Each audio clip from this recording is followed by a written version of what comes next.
Вітаю всіх слухачів. Це програма «Крим Реалії», спільний проєкт Української служби Радіо Свобода та Українського радіо. Мене звати Олена Бадюк. В окупованому Криму на тлі поглиблення кризи почастішали обшуки в будинках кримських татар. Про це повідомив голова Меджлісу кримсько-татарського народу Рефат Чубаров. Крім того, днями на півострові оголосив про припинення своєї діяльності громадський рух «Кримська Солідарність». Це сталося після того, як Міністерство юстиції Росії в кінці червня внесло його до реєстру іноземних агентів.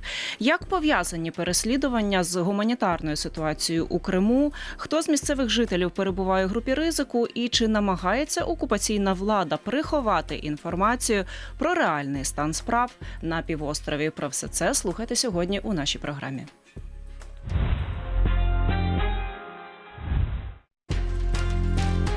Тема дня. За словами Рефата Чубарова, під час обшуків у будинках кримських татар російські силовики проводять так звані профілактичні бесіди, справжньою метою яких є залякування не лише мешканців цих домівок, а й усього кримсько-татарського народу. Він закликав кримських татар не замовчувати факти репресій з боку окупантів.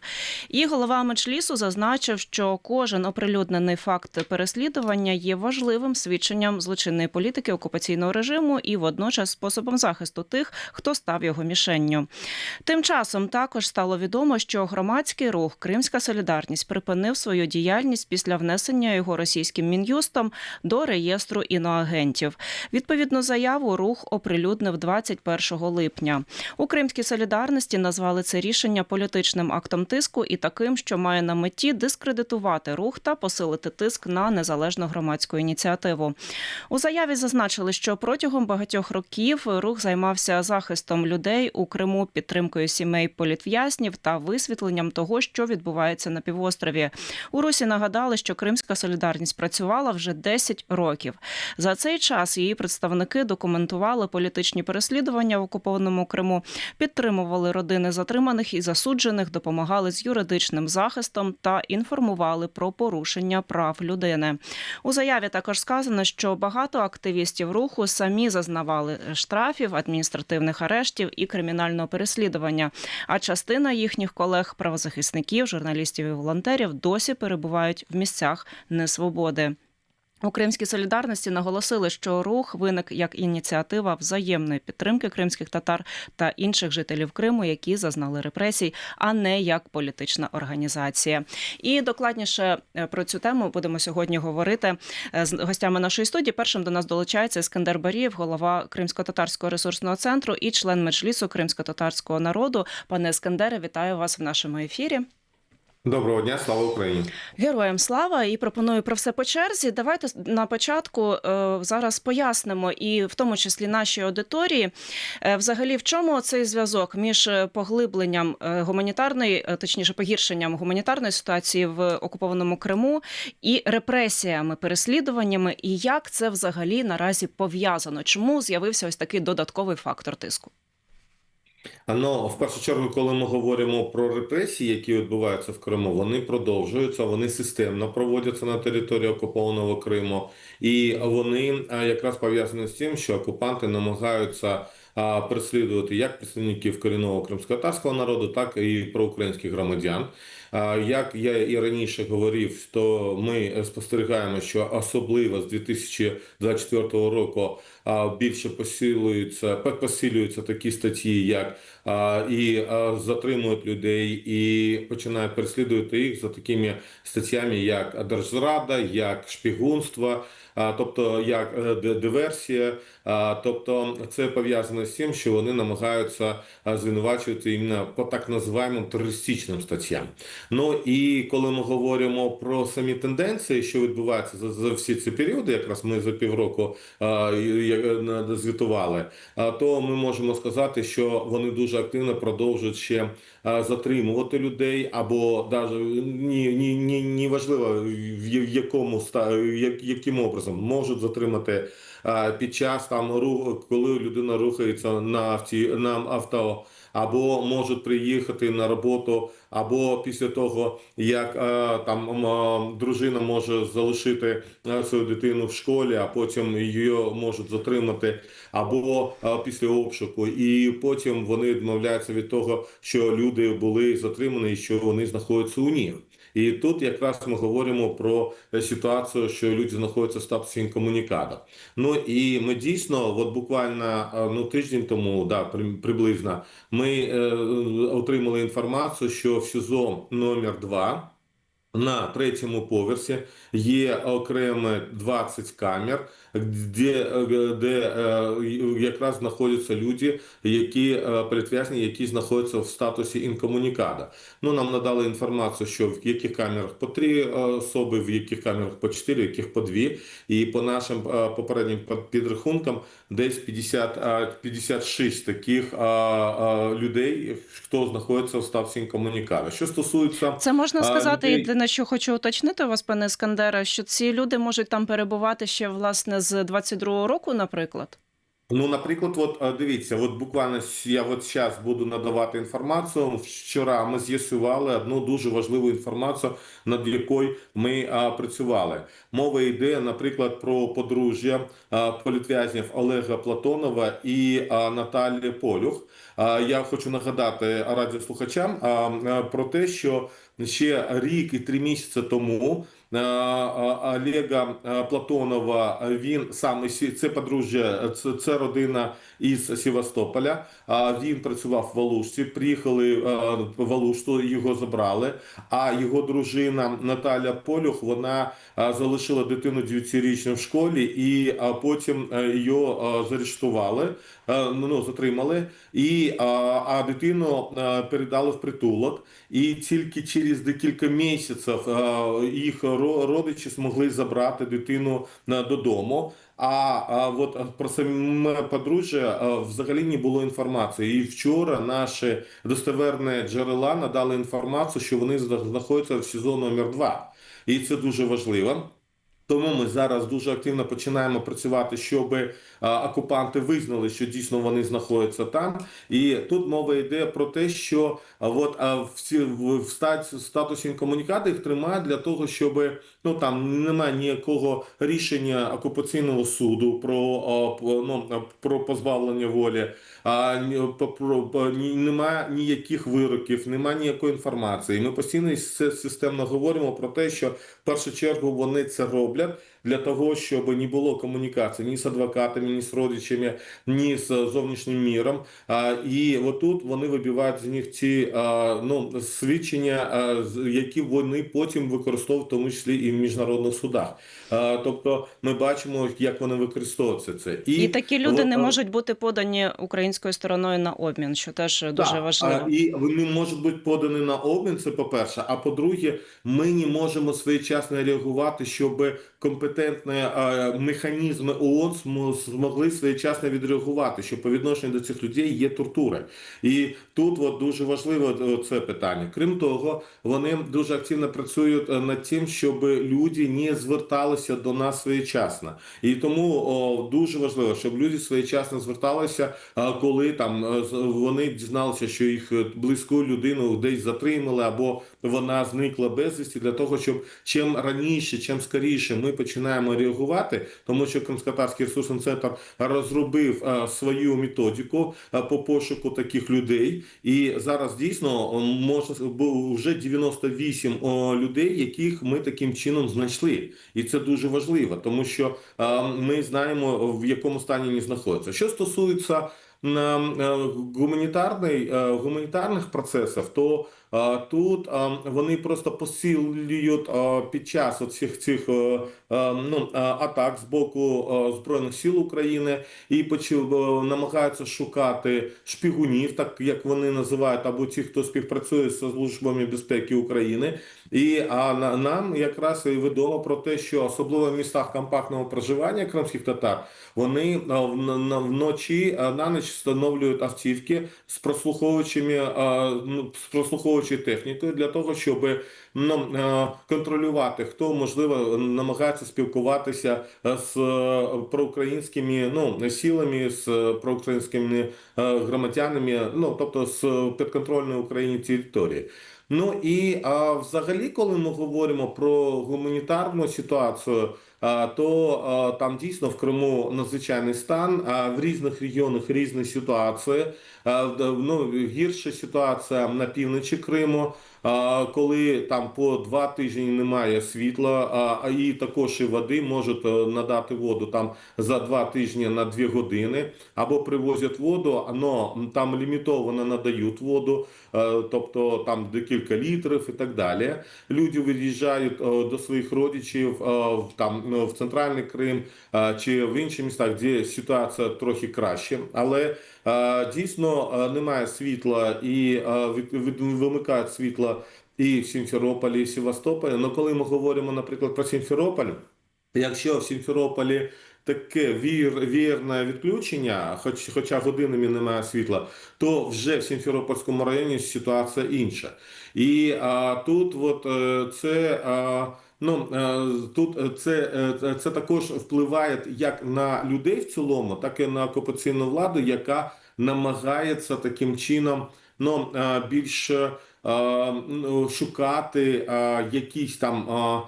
Є інформація про те, що намагаються звинувачувати, в тому числі і представників кримських татар. З'являється в їх медіа інформація про те, що кримські татари там тримають БПЛА там в своїх теплицях та інше. Тут я би все ж таки звернув би увагу на те, що дуже важливо, щоб люди, які знаходяться на окупованих територіях, щоб могли більше комунікувати один з одним, допомагати один одному в тому, щоб підтримувати, якщо у кого немає довго світла, щоб запрошувати до себе, Так, щоб бо ситуація люди справді могли така непроста. допомагати один одному. Дякую вам. Це дуже важливо. На жаль, так, ми обмежені в часі, але дякую, що змогли до нас долучитися. Ескандер Барієв, голова Кримсько-татарського ресурсного центру, був з нами на зв'язку.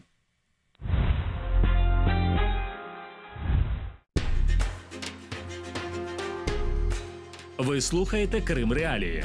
Світ має право знати. І далі до нашого ефіру долучається Денис Чистіков, заступник постійного представника президента України в Автономній Республіці Крим. Пане Денисе, вітаю вас в нашому ефірі.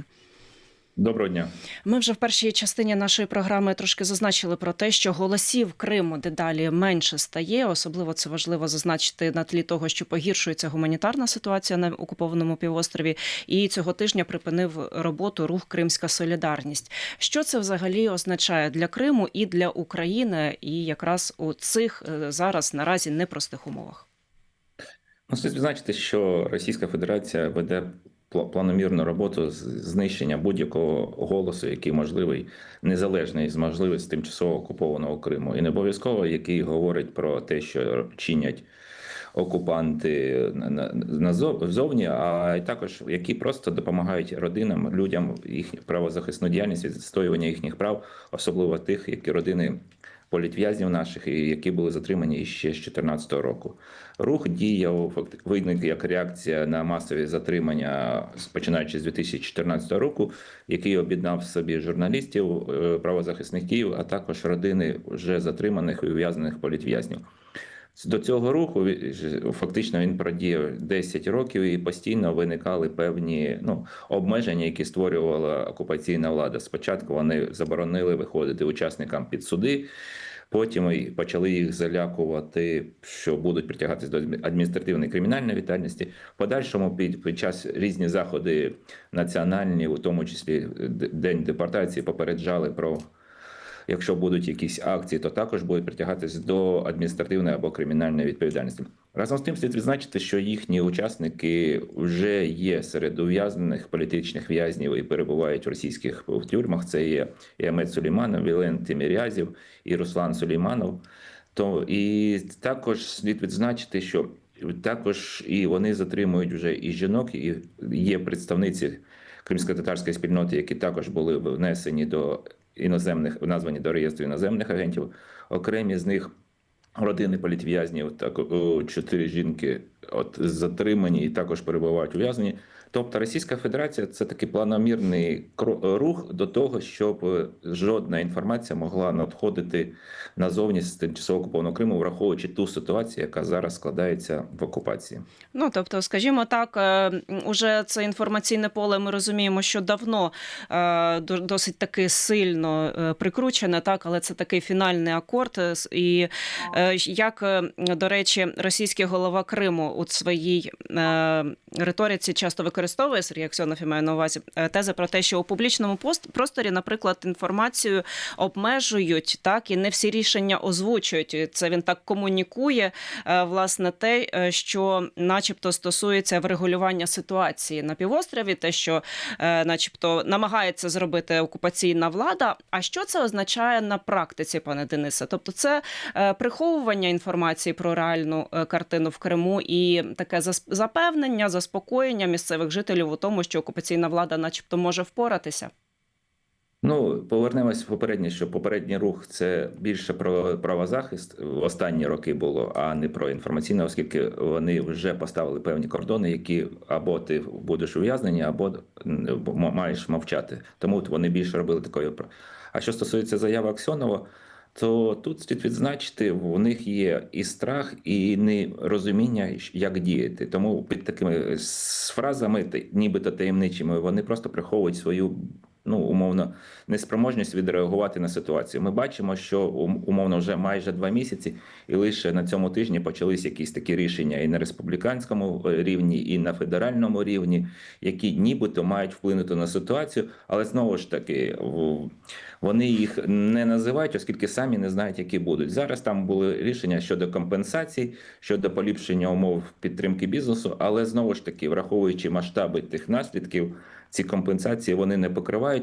І знову ж таки, вони не озвучують і забороняють комунікувати, оскільки багато голосу на їхню реакцію є негативні. І цей голос, його немає назовні, він може бути в коментарях в телеграм-каналах, але знову ж таки телеграм-канали, як реакція, про що говорить Аксьонов, що треба приховувати, такі критичні коментарі, вони не існують там більше 3-5 хвилин. А особливо, коли йдуть атаки на окупований Крим, то такі коментарі, їх життя тривалість до 1 хвилини. Навіть так. І вони постійно наголошують на тому, що заборонено і знімати, і висвітлювати роботу російської ППО і так далі, і виставляти якісь ці світлини і ще щось. Тобто постійно на цьому наголошують, і зрозуміло, що це справді ризиковано для жителів Криму. А як, на вашу думку, пане Денисе, чи буде погіршуватися ситуація? Ми сьогодні саме говоримо про такий аспект переслідування в Криму. Що це дає окупаційній владі? І якраз у першій частині нашої програми ми говорили про те, що є нерідкими такі випадки, коли звинувачують кримчан, начебто співпраці з українськими спецслужбами, про те, що вони збирають, передають їм інформацію, і так далі. На тлі посилення атак, звісно, зараз це такий козир в окупаційній владі для того, щоб ще більше було ось таких от переслідувань.